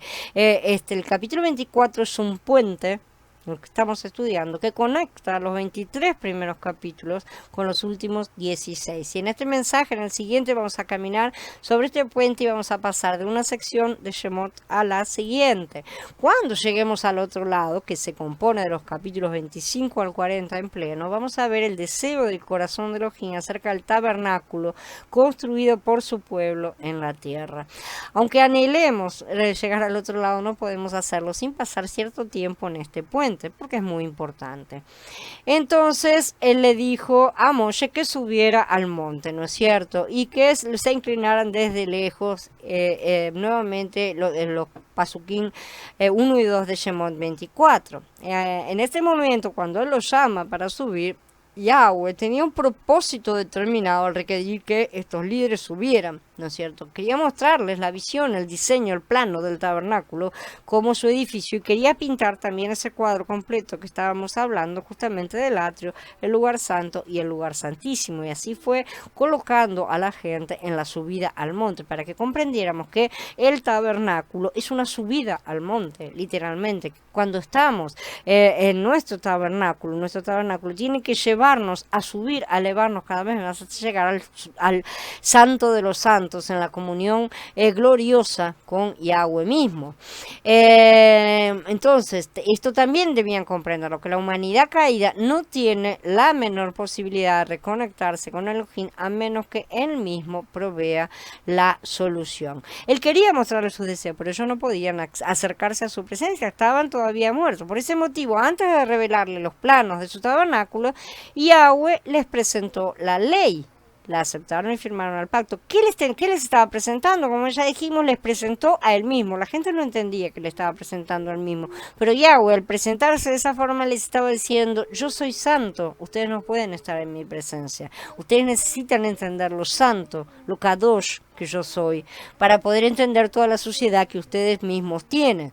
Entonces, esa es la cosa que él estaba tratando de mostrarle. Únicamente entonces, como acabamos de ver, ellos tuvieron finalmente, después de ser rociados, en condiciones de ascender un poco más en su presencia.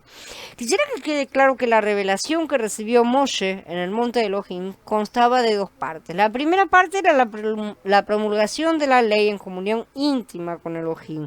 La segunda parte fue la revelación del diseño de su edificio. Antes de que fuera dada la segunda parte de la revelación, se le pidió a Moshe que bajara, llamara a los líderes y los subiera al monte. Esto indica que la segunda parte de la revelación era aún más crucial que la primera, era más importante. Si Moshe no debía recibirla sola, él tenía que llevar a Aarón, Nadab, Abiú y los 70 ancianos. Y Elohim entonces le iba a mostrar las cosas. En el pacto de la promulgación de la ley, vimos que teníamos un altar y 12 columnas según las 12 tribus de Israel, como dice. Después se presentaron dos clases de ofrenda: holocaustos y sacrificios de paz, ¿no es cierto? No hubo sacrificio por el pecado, sacrificio expiatorio, ni ofrenda de harina. Por lo tanto, tenemos el altar, las columnas, los sacrificios y la sangre, ¿no es cierto? En el transcurso de los siglos de la historia, no se promulgó ningún otro pacto de esta manera. Si queremos entender el significado espiritual de todas estas cosas, tenemos que entender que en la promulgación de la ley, la intención de Elohim no fue exhortar a su pueblo escogido para que guardara la ley, sino exponerse a sí mismo como aquellos que tenían que ser, ¿sí? No exponerse a sí mismo: esta es mi ley, esto soy yo. Estas son mis reglas, esto soy yo. Como si yo llegara a una casa, a un lugar, ¿no es cierto?, y le dijera a la gente que tengo que compartir a partir de ahora la casa, voy a tener una habitación, esto soy yo, me comporto así, asado, yo me levanto a tal hora, quiero poder disponer del baño a tal hora, una cosa así. Él se presentó a sí mismo, por supuesto, lo que él era y no lo que él quería hacer, como estoy ejemplificando de forma pobre, sino que él presentó lo que él era, justamente para que la gente entendiera lo que debía ser, no guardar reglas. Por supuesto, tampoco espero que lo comprendieran en plenitud. Muchos creyentes piensan que la intención de Elohim al dar la ley era que la obedecieran, e insisten en eso hoy, y hay una lucha terrible con este asunto de guardar la ley o no, y que sos judaizante o que sos lo que sea, no importa.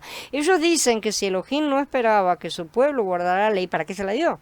Básicamente, ¿no es cierto? Como joven creciente, yo también tuve este concepto, verdaderamente, porque ¿para qué, no es cierto? Nuestra mente carnal piensa esas cosas, pero si esta hubiera sido verdaderamente la intención de Elohim, él hubiera actuado de una manera muy malvada, verdaderamente. Estaríamos diciendo que él tenía malas intenciones, ¿sí? Porque esperar que un pueblo caído guarde la ley de Elohim puede compararse con pedirle a un perro que vuele como un pájaro.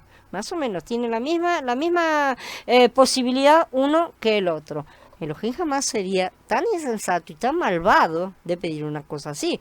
Pero si recordamos que en realidad la ley es un retrato de una persona todopoderosa y divina, o sea, Elohim mismo, Yahweh mismo, las cosas se ven de forma muy diferente. Hemos visto que la ley revela que como aquel que es único, Elohim es santo, kadosh, perfecto, totalmente único.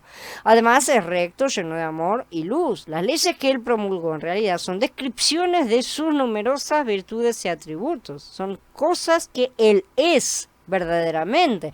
En contraste, claro, con Elohim, el pueblo era caído, pecaminoso, vil, totalmente corrupto, como seguimos siéndolo nosotros hoy también. La caída y la corrupción de ellos fueron expuestas por medio de los mishpatim, justamente, a medida que se estaba poniendo eso, y a nosotros nos ha pasado ahora que lo hemos estudiado, porque tenemos la gracia de tener al Ruach, que el pueblo en aquel momento no tenía en su interior. Nosotros nos hemos sido todos siendo expuestos a cada vez más nuestra carne, ¿no es cierto? Y viendo cosas que antes no veíamos porque jamás nos las habían enseñado de esa manera. Y especialmente aquellos que se refieren, todas esas cosas que se refieren a la fornicación, al robo, la brujería, ¿no es cierto? Esas cosas bajas que cometemos y que podemos cometer no de forma literal tampoco, ¿no es cierto? ¿Cómo podía entonces este pueblo caído guardar la ley divina de un Elohim santo y recto? Imposible. Imposible completamente. Y sería maldad de Yahweh entregar la ley pensando en eso. Estás queriendo matarme entonces, literalmente. Ahí sí se le podría acusar de malas intenciones. Pero él no tuvo malas intenciones. Porque jamás pretendió que el pueblo guardara la ley. Tampoco lo pretende hoy. Entonces... Ni siquiera los cristianos que insisten en decir que todo eso pueden hacerlo a través de Mashiach, lo cual en parte es verdad, entienden realmente lo que están diciendo, porque todos los cristianos se consideran ya 100% espirituales. Ese es el problema que ellos tienen. Ellos se olvidan que dentro suyo la carne continúa activa y demasiado viva, lamentablemente, tan demasiado viva que es la que vive. Por ello, porque la mayoría no vive en el Ruach, y que en la mayoría de los casos es la única que gobierna sus vidas. Su ignorancia de las escrituras los lleva a creer que ya están en plenitud, lo cual es soberbia, ¿sí? Cuando la realidad de sus vidas pecaminosas es una constante bofetada en sus rostros. Sin embargo, no se dan por acertados. Lo cierto es que en la era de Shavuot estamos en una doble vida, ya lo hemos dicho, como el viejo y el nuevo hombre luchando en nuestro interior, como Shaul dejó claro. La pena es que la mayoría ha votado por el viejo hombre que aún gobierna invicto. No, la verdad es que Elohim jamás cometería el error de asumir que el hombre caído pueda guardar su ley santa. Él ya lo sabía, verdaderamente. Él los encerró a todos, ¿no es cierto? Porque quería mostrar su ley completamente. Él no dio la ley con la intención de que fuera guardada, ni siquiera después del nuevo pacto, sino de que fuera verdaderamente comprendida la naturaleza humana. Desde el punto de vista humano, ya que existía un pacto entre Elohim y el hombre, la ley sirvió como la condición de este pacto. Moshe sirvió de intermediario para la promulgación del pacto, ¿no es cierto? Según el concepto natural, Elohim debía haber exigido que el pueblo hiciera un juramento y lo sellara con su sangre, y luego hiciera un voto de obedecer la ley divina bajo pena de muerte. Esto quizás sea la manera humana, pero no fue la manera en la que lo hizo Moshe, que fue enviado por Yahweh. Moshe no dijo: oh hijos de Israel, acabo de bajar del monte donde recibí la ley santa promulgada por Elohim. Ahora ustedes deben ser fieles para obedecer esta ley. Deben hacer un juramento. Les pido que sellen este compromiso con su propia sangre. Ciertamente esa no fue la manera en que este pacto fue promulgado. La ignorancia de los hijos de Israel, vamos a ver un poco eso, porque es importante. Shemot 24 expone la ignorancia de los hijos de Israel, justamente, que es la misma que presenta todo creyente recién nacido, y la mayoría de los más viejos también, lamentablemente. Moshe fue y le repitió al pueblo todas las órdenes, ¿no es cierto? Y el pueblo sabemos que respondió: todo lo que Yahweh ha ordenado haremos. Entonces el pueblo habló, como ya vimos, 2 veces de manera insensata. Como ya estudiamos, la primera fue la presentación y después la aceptación legal del del pacto, perdón.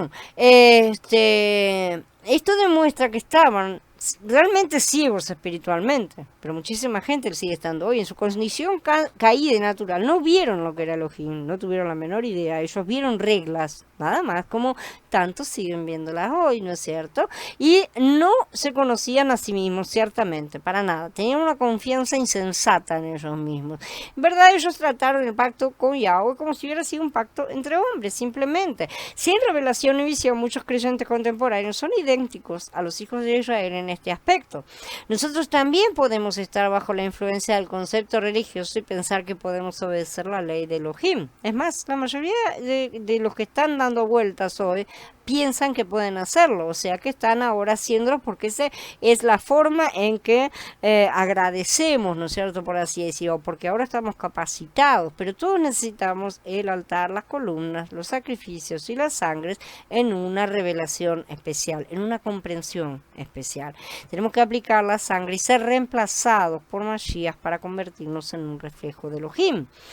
Shemot entonces de Pasuk 1 al 8 es un cuadro de la edificación de Elohim. Y según este cuadro no podemos ser los observadores de la ley. Por el contrario, tenemos que ser aniquilados y reemplazados para ser pilares como testimonio viviente de Elohim, un reflejo de él en Mashiach. Tenemos que dejar de hablarle a Elohim de una manera insensata, prometiendo hacer todo lo que él dice, ¿no es cierto? Que es algo que seguimos haciendo todo el tiempo. Pronunciar este juramento, promesa, Elohim equivale a hablar de una manera natural, estar pensando en la carne. Simplemente no tenemos el medio de cumplir esta promesa. Es inútil que tengamos el deseo, no tenemos el medio, así que mejor callarse la boca. Nuestras vidas están llenas de fracasos y fallas. ¿Qué base tenemos para prometerle a Elohim que cumpliríamos sus requisitos? Necesitamos la redención, el aniquilamiento, el reemplazo y la reconstitución. En lugar de hacer promesas ridículas, tenemos que orar: Adón, yo no tengo nada y no puedo hacer nada, no hay nada. Eso que me estás planteando acá, si yo tuviera que cumplirlo, no podría, no hay forma de que yo lo cumpla, pero contigo hay posibilidad de ser aniquilados, redimidos y reemplazados verdaderamente. Entonces te pedimos que al forjarte en mí, me reconstituyas y hagas de mí una columna viviente como tu testimonio verdadero, que todos veamos que Elohim desea forjarse, sí, a sí mismo dentro de nosotros y reconstituirnos con él mismo a fin de que seamos su testimonio, sus columnas. Este es el significado de todas estas cosas. La religión instruye a la gente a adorar a Elohim y a obedecer sus mandamientos. Eso es lo que piden, ¿no es cierto? El judaísmo, el catolicismo, el protestantismo tienen este énfasis, y otros ismos también. No obstante, este énfasis se conforma al concepto natural del hombre, ¿sí? A lo que él cree que puede dar. Bajo la influencia de este concepto podemos hacer todo lo posible por guardar las leyes de Elohim y ser aprobados por él y complacerle. Eso es lo que la mente cree. Podemos pensar que Elohim dio la ley a su pueblo para que al obedecer a la ley pudiera mantener una buena relación con él, a pesar de que inclusive muchos digan no es que se llegue a la salvación por medio de eso. De cualquier manera depositan una confianza en estar cumpliendo con esas cosas acerca de su relación con él. Este concepto es natural y es religioso. Es totalmente contrario a la intención de Elohim en su edificación. Ya dijimos que la manera usada por Moshe para promulgar la ley fue muy distinta de todas las otras formas, ¿no es cierto? En lugar de pedirle al pueblo que se fuese fiel y mantuviese ese pacto justamente, o sea que guardara la ley, él promulgó este pacto por medio de todas estas partes que hemos mencionado, ¿sí? De esta manera parecía decirle al pueblo que a pesar de la condición pecaminosa y corrupta de ellos, sin ninguna esperanza en su condición caída verdaderamente, originaría de ellos columnas que fuesen sus testimonios. ¡Wow! ¿Sí? No tengo forma de hacer esto, no, mirá, discúlpame, no puedo firmar este pacto, no importa, yo te voy a hacer columna igual. ¡Wow! ¿No es cierto? ¿Cómo será eso? Sabemos cómo es, a través de la redención, el reemplazo, ¿no es cierto?, de Mashiach en nosotros, la reconstitución total de a través de nuestro nuevo hombre, ¿sí? Como ya recalcamos tantas veces, esto solo puede producirse por medio del madero de Mashiach, su sangre y él mismo, que son las cosas, ¿no es cierto?, que recibimos cuando creemos en él. Por el madero somos redimidos y aniquilados, por la sangre somos lavados de nuestros pecados y por Mashiach somos reemplazados, reconstituidos y arreglados nuevamente para seguir andando, y ahora tenemos esas dos personalidades en nuestro interior, ¿no es cierto? Mientras esperamos, mientras estamos, en este proceso de ser reemplazados por Mashiach, que es lo que estamos haciendo al trabajar nuestro nuevo hombre cada día y someter a nuestro viejo hombre al madero, a menudo le fallamos a Elohim. No obstante, tenemos la sangre que nos limpia y podemos seguir adelante. Pero necesitamos estar constituyendo a Mashiach en nuestro interior verdaderamente. Por eso necesitamos estar siempre prestando atención a nuestros tropiezos y pedir perdón por ellos y seguir adelante. No caer, pero tampoco pasarles por encima como si no tuvieran importancia. Yahweh está obrando para aniquilarnos y reemplazarnos a fin de hacer de nosotros columnas, ¿sí? El reflejo de Elohim en Mashiach. El hecho de ser este pilar equivale a magnificar a Mashiach en nuestro vivir diario. Él tiene que ser nuestra columna interna, que es la columna central de la menorá en nuestro interior. En los 10 mandamientos no vemos la redención, ni el aniquilamiento, ni el reemplazo, como ya dijimos. Tampoco vemos la sangre, el altar y todas esas cosas, ¿sí? Por supuesto, el altar y los sacrificios son mencionados más adelante. Aunque la ley no describe en sí plenamente la edificación de Elohim, la promulgación de la ley sí describe efectivamente esta edificación. ¿Cuál es la intención de Yahweh en la edificación? ¿Sí?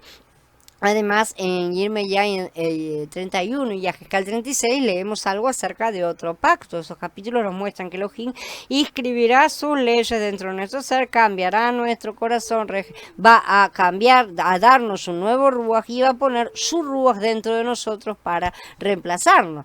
Y Él también nos perdonará y nos limpiará.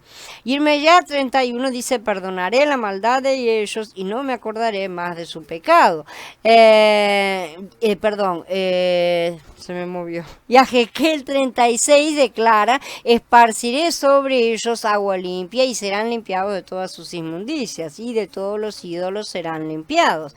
Estos pasuquín indican que Elohim justamente nos va a lavar, limpiar y perdonar. Y esto es un proceso, ahora lo sabemos, no es magia de un chasquido de dedos de un día para el otro. Es un lento proceso que se realiza no solamente en nosotros de manera individual, sino mucho más de forma corporativa, porque esa es la forma en que vemos su obra a través del tiempo, no la forma individual, sino la forma corporativa a través del cuerpo, ¿sí? No obstante, el punto principal acerca de la promulgación del pacto no es que seamos perdonados o limpiados, sino que la naturaleza de Elohim está puesta dentro de nosotros como ley de vida. A través de ese nuevo hombre que recibimos, nosotros podemos cambiar nuestra naturaleza, dejar de lado al viejo hombre, nuestra vieja naturaleza, y poder vivir a través de Mashiach en nuestro interior.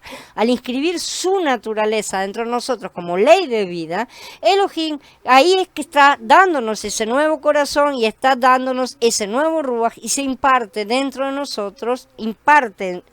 nosotros, su ruaj, ¿sí? De esta manera somos gradualmente reemplazados y reconstituidos para ser un testimonio viviente, un retrato vivo de lo que Elohim es, no solamente de forma individual, sino mucho más a nivel corporativo. Es que necesitamos manifestar estas cosas, porque como nosotros podemos ver, no estamos entendiendo estas cosas porque vimos la vida de fulano o de mengano, sino porque vimos toda la manifestación a nivel del cuerpo de lo que Yahweh ha estado trabajando durante toda la historia.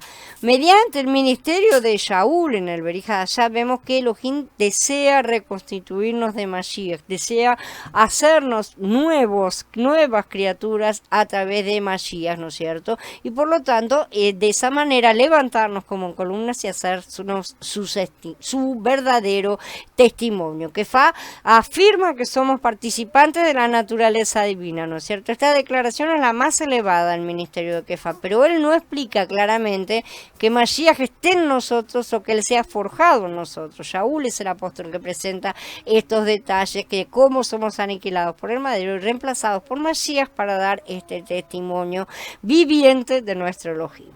Bueno, habiendo terminado ahora quedo a disposición de ustedes. Hola César, bienvenido.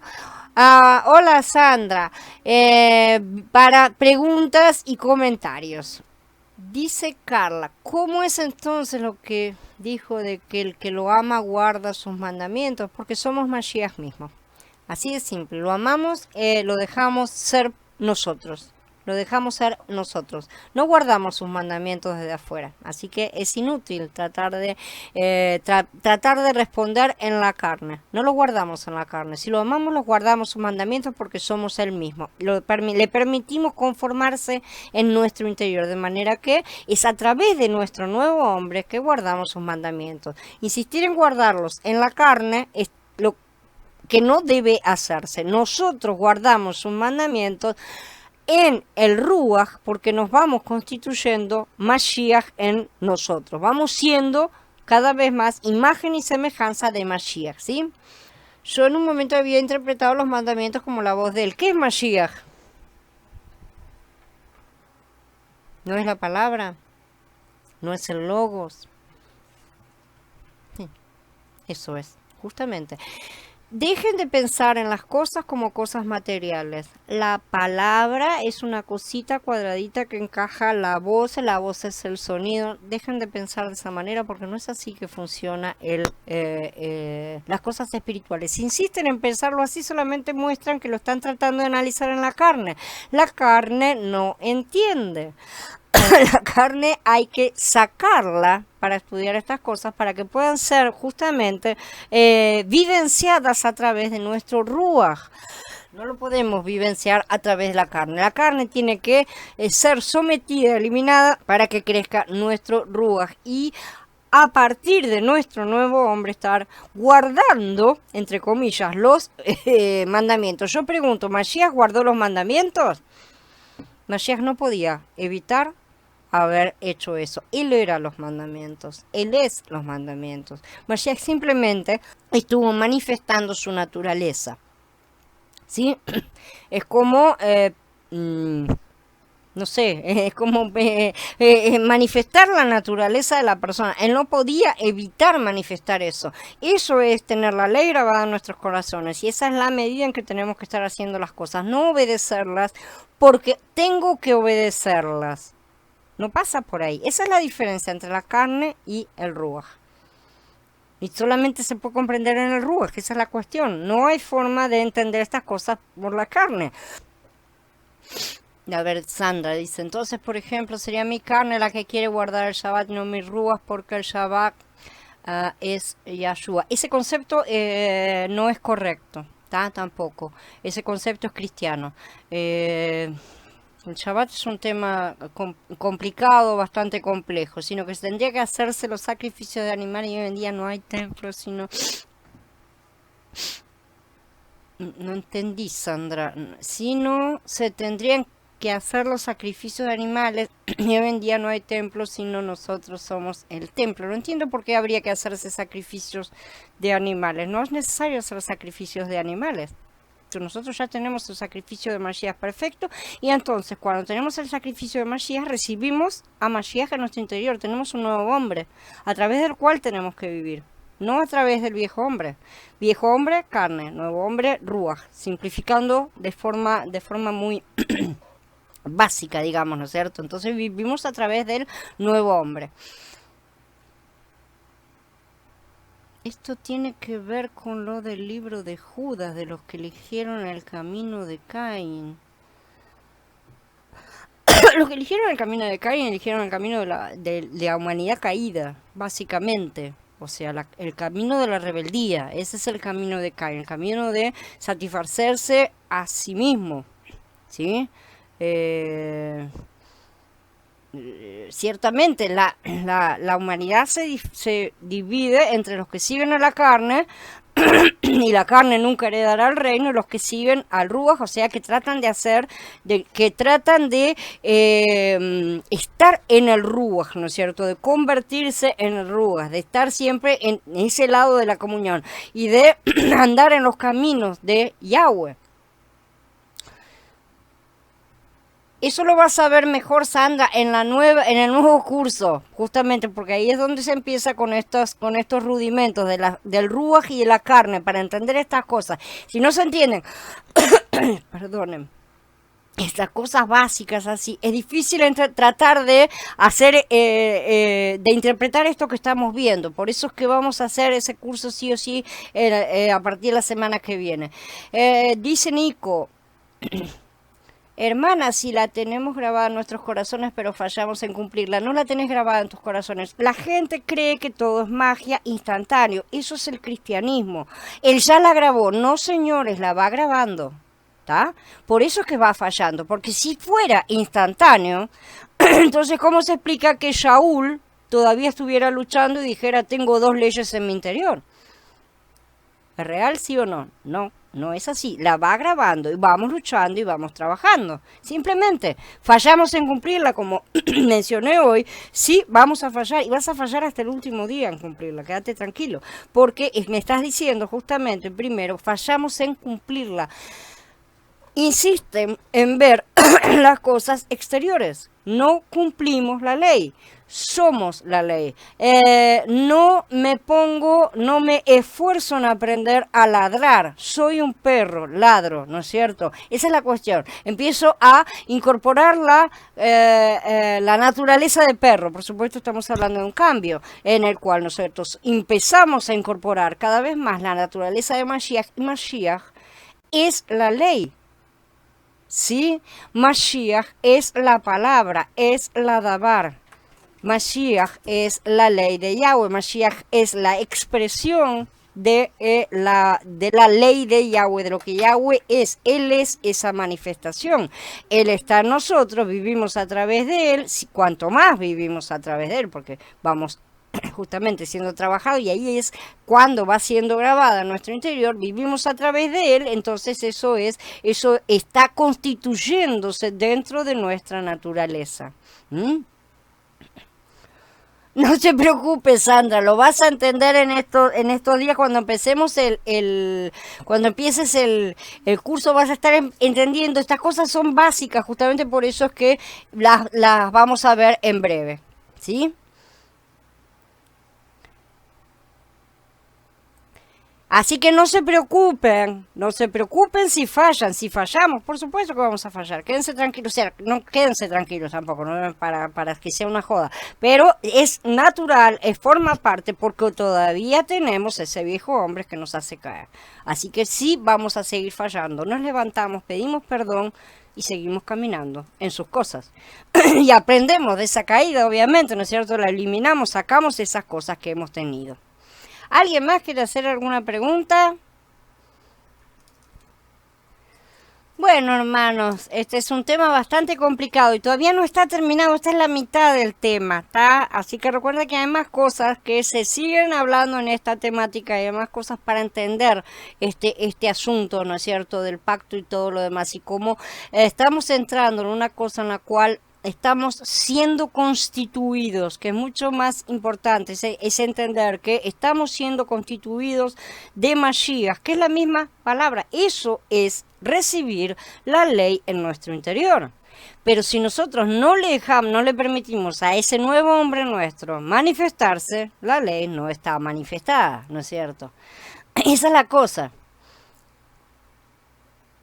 Todos fallamos, Sandra, todos fallamos porque todos intentamos hacer las cosas en la carne. Es lo primero que todo el mundo intenta. Le dice a Yahweh, aunque estamos felices y contentos, le decimos, sí, todo lo que me dices, haré. Y no hacemos nada. Esa es la cuestión. Necesitamos ser expuestos justamente en esa carne falla, en esa carne caída que insiste en tratar de guardar las cosas externamente, cuando tenemos acá adentro la solución ya puesta y solamente necesitamos permitirle, darle el espacio y sacar a la loca de la carne que pretende gobernarlo todo, nada más. Entonces de esa manera nosotros vamos avanzando, despacio vamos avanzando. Abba no hace nada y de manera instantánea. Aquí en la tierra todo se manifiesta como cosas que requieren su tiempo, desarrollo, proceso. Así que no desesperemos. ¿sí? Porque en su momento cosecharemos, dicen las escrituras. Entonces, no desesperemos, pero tampoco desistamos de seguir andando en sus caminos. Y tropezamos, nos levantamos, pedimos perdón y seguimos caminando. No dejamos las cosas para después ni nada. ¿Cómo y si ya prometiste? No entendí, Carla. ¿Prometiste qué? Ah, que vas a cumplir las cosas, que yo, él sabe, quédate bien tranquilo, ¿a quién le prometiste? A él no te lo cuenta eso. Así es simple, sabe que son promesas de pavote, por así decir. Está en el otro lado anular las promesas, no te olvides.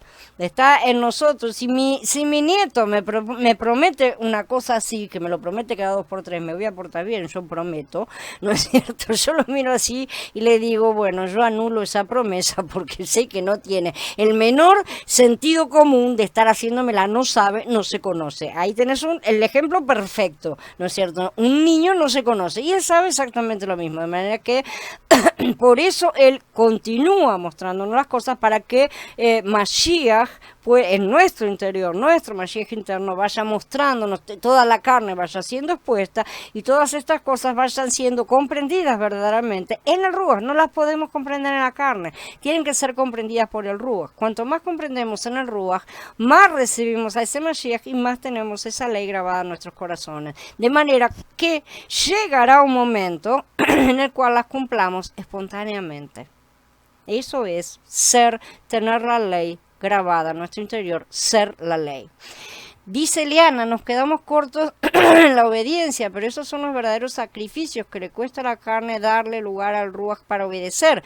Nosotros necesitamos liquidar la carne, no decirle que obedezca. La carne no tiene que obedecer absolutamente nada. La carne ha sido muerta, ejecutada en el madero junto con Mashiach. El viejo hombre ha sido clavado en el madero. La carne no tiene nada que hacer acá. Nosotros le permitimos que esté. La carne no tiene que obedecer nada. La carne tiene que desaparecer de nuestras vidas y dejar de molestar. Nosotros necesitamos que el alma deje de correr atrás de la carne y empiece a obedecer al Ruach, ¿sí? No se trata de obediencia, se trata de naturaleza. No vamos a tener obediencia a la carne y Yahweh no quiere obediencia en la carne. Yahweh quiere que nuestra naturaleza sea la obediencia, ¿sí? Que no necesitemos ser confrontados con el hecho de tener que respirar. ¿No es cierto? Te doy la orden de que respires, pero yo ya respiro normalmente, no puedo evitar, es más, respirar. Bueno, eso tiene que ser justamente nuestra naturaleza cambiada. Esto es como el proceso de una semilla, exactamente, Lorena, es exactamente eso, es un proceso que es demorado, ¿sí? Ejemplo, los sembradores, la cosecha es así, exactamente. Tanto las cosas que las parábolas de Mashiach tienen aplicación tanto a nivel personal como a nivel corporativo. Sabemos que todas tienen diferentes niveles. En el nivel personal y en el nivel corporativo, Yahweh solamente trabaja con procesos. Él no hace nada como magia, de un momento para el otro, no hace transformaciones así, tac, listo. En el cielo, una persona que recibe a Mashiach, sin embargo, ya es vista como perfecta, porque en el cielo las cosas son completamente diferentes que en la tierra. En la tierra todavía hace falta que pase a través del proceso, pero en el cielo eso ya está determinado y declarado. ¿Por qué? Porque en el cielo tiene un cumplimiento perfecto en el momento y en la tierra no. Porque la tierra no está completamente sometida a los cielos en estos momentos. La tierra no dice amén plenamente a todo lo que los cielos dicen. Y los cielos sí concuerdan en este momento con Yahweh. Él es soberano absoluto, por eso nosotros oramos, hágase tu voluntad, así en la tierra como en el cielo, ¿no es cierto? Así, como ya es en el cielo, que se haga tu voluntad en la tierra de la misma manera en que se está haciendo en el cielo en este momento. Esa es el deseo, esa es la expresión, ¿no es cierto? Allá ya se está haciendo. Queremos que en la tierra también se haga, pero en la tierra en este momento no se está haciendo, por eso necesita su proceso.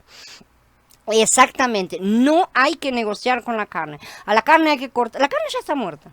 La carne ya fue condenada, clavada, ejecutada, ya fue, ¿no es cierto? Es un muerto vivo que tenemos acá adentro, pero tenemos que eliminarlo y evitar escucharlo, porque sí se escucha, sí grita, sí trata de hacer cosas y nosotros estamos acostumbrados a prestarle atención.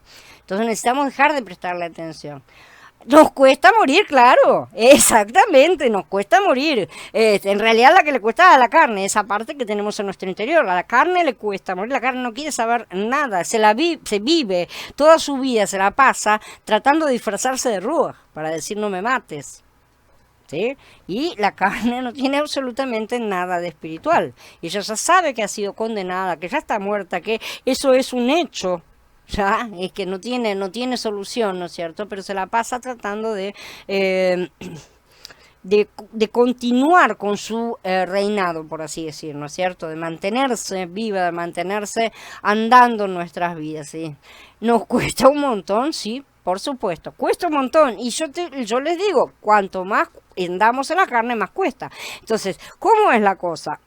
Como nunca nadie nos enseñó a trabajar con nuestra carne, la gente sigue andando en la carne. Y esa es la verdad. Por eso vemos tantos problemas carnales en las denominaciones. Se la pasan peleando, tienen graves pecados carnales y se manifiesta un porcentaje tan elevado de problemas de sexo y pornografía existe entre los cristianos, que es una cosa que da vergüenza, por así decirlo, ¿no es cierto? Impresiona. Tendría que estar siendo una gran campana en la cabeza de toda la gente, que eso esté sucediendo dentro del cristianismo. Sin embargo, es bastante lógico porque a la carne le gustan esas cosas, de manera que sigue haciendo todas esas, pretende seguir haciéndolas. Y la gente sigue andando en la carne, no aprenden a andar en el ruaj, por lo tanto no tienen forma de dominar a la carne. Y les cuentan mentiras, le dicen cosas falsas, le dicen cosas que no son verdad, como ya son victoriosos, toda una serie de cosas que no son reales. Ya tenemos las cosas, sí las tenemos ahí, pero hay que sacar los talentos que nos dio y hacerlos producir. ¿Tá? La mayoría no los hace producir. Eso fue lo que Mashiach dijo en 2 oportunidades. Hay que hacer producir los talentos. Son cosas en las cuales necesitamos. Él nos las dio. A ver qué hacen con esto. ¿Producimos fruto o no producimos fruto? Ahí está la cuestión. Los cristianos no producen fruto porque la carne no puede producir el fruto que agrada a Yahweh. Solamente el Ruach, o sea, Mashiach en nosotros puede producir esos frutos que agradan al Padre. Así que no hay otra cosa. Cuando veas la serie te vas a dar cuenta que además de estar justamente primero entendiendo estos conceptos para verlos, lo que se sigue después de todo eso es justamente el trabajo de empezar a hacer la limpieza interior de todas esas cosas. Y bueno, son las cosas que a la carne no le gustan justamente. Sí, es bárbaro, dice Eliana, el cristianismo en su burbuja de la gracia se está condenando en la carne, tal cual.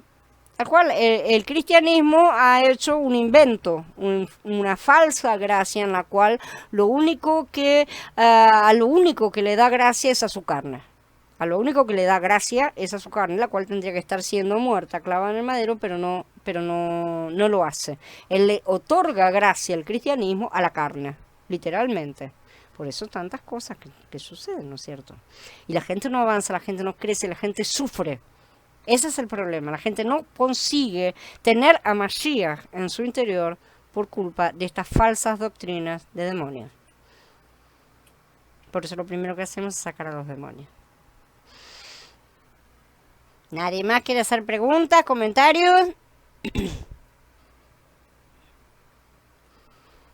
Bueno, vamos entonces a dar por terminar la charla. Les recuerdo que esta es solo la mitad de este asunto, que ya se ve que es bastante importante, bastante controversial, ¿no es cierto? Que tiene que ver simplemente con cómo encaramos, cómo vivimos las cosas que el Padre nos ha pedido, ¿no es cierto? Y Él nos ha pedido básicamente, sean perfectos como yo soy perfecto. La única forma es a través de vivir la vida, a través de nuestro Mashiach interior, que es el nuevo hombre que recibimos. Sí, necesito tomar mucha agua porque me dio una garraspera terrible. Es bueno que se repase y que después se una al siguiente verdaderamente, Carla, porque está la otra mitad, ¿sí? Gracias, chicos, shalom a todos. Recuerden que, a ver, esperen, déjenme un segundo. Mañana no hay nada. está. Milagrosamente mañana no hay nada porque las reuniones de oración han pasado para el domingo. Así que mañana no tenemos nada hasta la otra semana que van a empezar de lleno los cursos de pleno. Todavía estamos ajustando las cosas para poder arrancar correctamente y ahí vamos a hacerlo la semana que viene. El sábado no se olviden que tenemos sí la reunión de Shabbat, ¿no es cierto? Yo también lo repaso, sí, mejor lo repasan, lo leen lentamente, pero también quédate tranquila, Sandra, que vos no has escuchado hablar de un montón de cosas que vas a escuchar hablar en breve en el curso, entonces quédate tranquila en ese sentido. Shalom, Hilda, un placer haberte tenido acá. Sí, gracias, ojalá. Ya se me pasó la carraspera, solamente para molestar en el medio de la charla, ¿no es cierto? Para que me calle la boca, esas cosas que hace el enemigo. Chicos, nos vemos entonces. Estamos ahí de cualquier manera, la familia siempre está. Shalom a todos, los amo mucho en Mashiach.